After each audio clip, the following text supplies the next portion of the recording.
I begin in the name of God, the most gracious, the most merciful.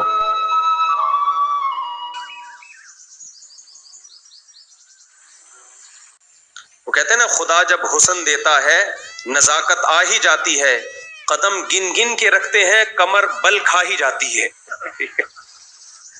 जो हसीन लोग होते हैं ना, उनकी कमर भी बल खाती है और वो कदम भी बड़े स्टाइल से रखते हैं, क्योंकि हुस्न की वजह से सारे स्टाइल ही चेंज हो जाते हैं।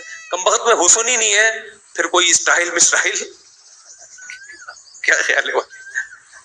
जिसमें हुस्न ही नहीं है तो ना उसकी कमर होती नहीं, कमरा होता है, तो ना कमर बल खाती है ना कोई स्टाइल होते हैं। जहां हुस्न आया, बातचीत के स्टाइल चेंज। 32वीं पुत्री रानी रूपवती ने राजा भोज को सिंहासन पर बैठने की कोई रुचि नहीं दिखाते देखा तो उसे अचरज हुआ। उसने जानना चाहा कि राजा भोज में आज पहले वाली व्यग्रता क्यों नहीं है।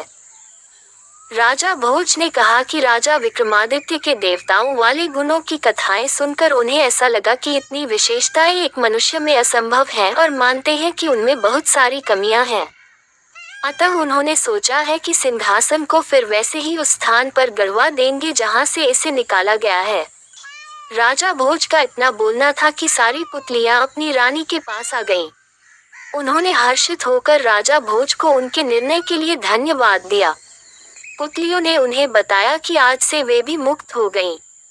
आज से यह सिंहासन बिना पुतलियों का हो जाएगा। उन्होंने राजा भोज को विक्रमादित्य के गुणों का आंशिक स्वामी होना बतलाया तथा कहा कि इसी योग्यता के चलते उन्हें इस सिंहासन के दर्शन हो पाए। उन्होंने ये भी बताया कि आज से इस सिंहासन की आभा कम पड़ जाएगी और धरती की सारी चीजों की तरह इसे भी पुराना पड़कर नष्ट होने की प्रक्रिया से गुजरना होगा। इतना कहकर उन पुतलियों ने राजा से विदा ली और आकाश की ओर उड़ गईं। पलक झपकते ही सारी की सारी पुतलियां आकाश में विलीन हो गईं। पुतलियों के जाने के बाद राजा भोज ने कर्मचारियों को बुलवाया तथा गड्ढा खुदवाने का निर्देश दिया। जब मजदूर बुलवाकर गड्ढा खोद डाला गया तो वेद मंत्रों का पाठ करवाकर पूरी प्रजा की उपस्थिति में सिंहासन को गड्ढे में दबवा दिया। मिट्टी डालकर फिर वैसा ही टीला निर्मित करवाया गया जिस पर बैठकर चरवाहा अपने फैसले देता था, लेकिन नया टीला वह चमत्कार नहीं दिखा सका जो पुराने वाले टीले में था।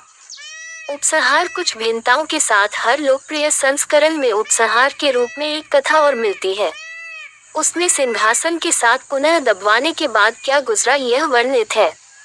आधिकारिक संस्कृत संस्करण में यह उपसंहार रूपी कथा नहीं भी मिल सकती है, मगर जनसाधारण में काफी प्रचलित है।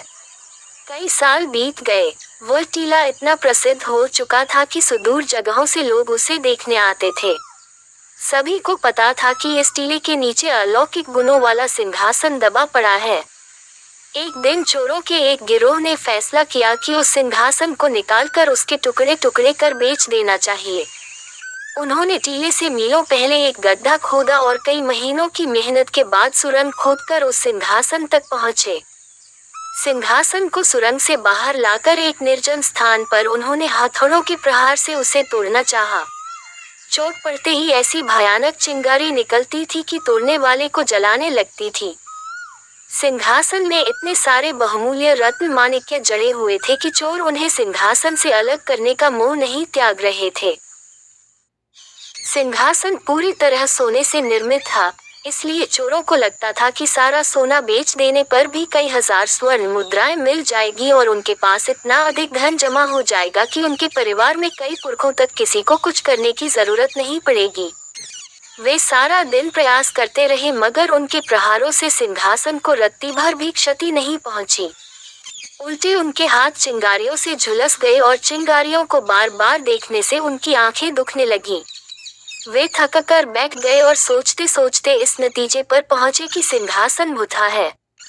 भूथा होने के कारण ही राजा भोज ने इसे अपने उपयोग के लिए नहीं रखा। महल में इसे रखकर जरूर ही उन्हें कुछ परेशानी हुई होगी, तभी उन्होंने ऐसे मूल्यवान सिंहासन को दोबारा जमीन में दबवा दिया। वे इसका मोह राजा भोज की तरह ही त्यागने की सोच रहे थे। तभी उनका मुखिया बोला कि सिंहासन को तोड़ा नहीं जा सकता, पर उसे इसी अवस्था में उठाकर दूसरी जगह ले जाया जा सकता है। चोरों ने उस सिंहासन को अच्छी तरह कपड़े में लपेट दिया और उस स्थान से बहुत दूर किसी अन्य राज्य में उसे उसी रूप में ले जाने का फैसला कर लिया। वे सिंहासन को लेकर कुछ महीनों की यात्रा के बाद दक्षिण के एक राज्य में पहुंचे। वहां किसी को उस सिंहासन के बारे में कुछ पता नहीं था। उन्होंने जौहरियों का वेश धरकर उस राज्य के राजा से मिलने की तैयारी की। उन्होंने राजा को वह रत्नजड़ित स्वर्ण सिंहासन दिखाते हुए कहा कि वे बहुत दूर के रहने वाले हैं तथा उन्होंने अपना सारा धन लगाकर यह सिंहासन तैयार करवाया है। राजा ने उस सिंहासन की शुद्धता की जांच अपने राज्य के बड़े बड़े सुनारों और जौहरियों से करवाई। सबने उस सिंहासन की सुंदरता और शुद्धता की तारीफ करते हुए राजा को वह सिंहासन खरीद लेने की सलाह दी। राजा ने चोरों को उसका मुंह मांगा मूल्य दिया और सिंहासन अपने बैठने के लिए ले लिया। जब वह सिंहासन दरबार में लगाया गया तो सारा दरबार अलौकिक रोशनी से जगमगाने लगा। उसमें जड़े हीरों और माणिक्यों से बड़ी मनमोहक आभा निकल रही थी। राजा का मन भी ऐसे सिंहासन को देखकर अत्यधिक प्रसन्न हुआ। शुभ मुहूर्त देखकर राजा ने सिंहासन की पूजा विद्वान पंडितों से करवाई और उस सिंहासन पर नित्य बैठने लगा। सिंहासन की चर्चा दूर दूर तक फैलने लगी। बहुत दूर दूर से राजा उस सिंहासन को देखने के लिए आने लगे। सभी आने वाले उस राजा के भाग्य को धन्य कहते, क्योंकि उसे ऐसा अद्भुत सिंहासन पर बैठने का अवसर मिला था। धीरे धीरे ये प्रसिद्धि राजा भोज के राज्य तक भी पहुंची।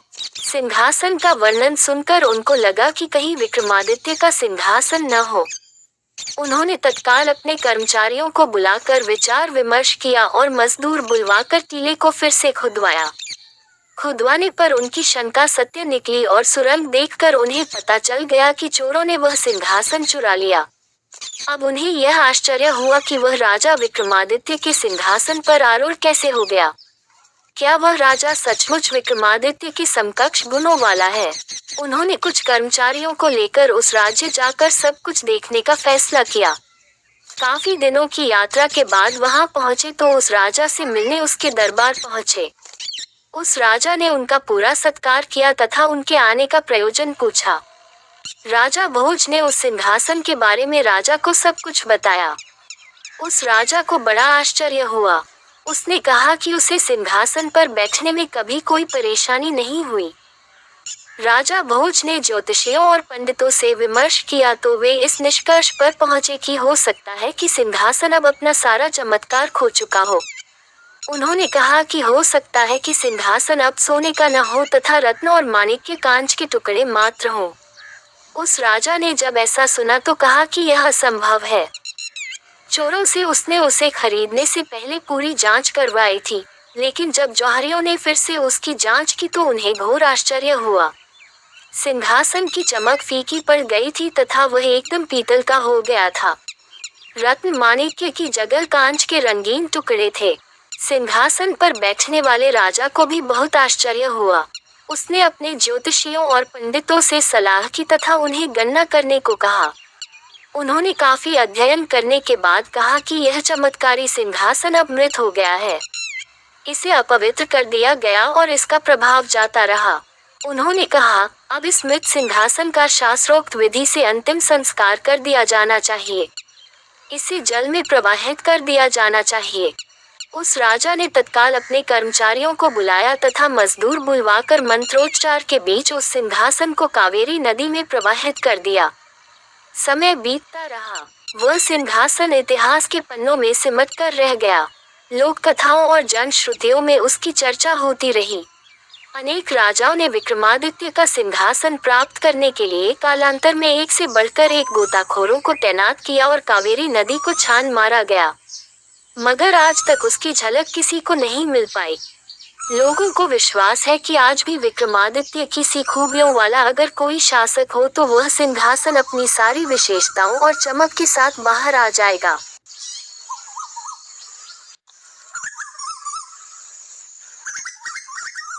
Subscribe and share and like and comment. But now as you like.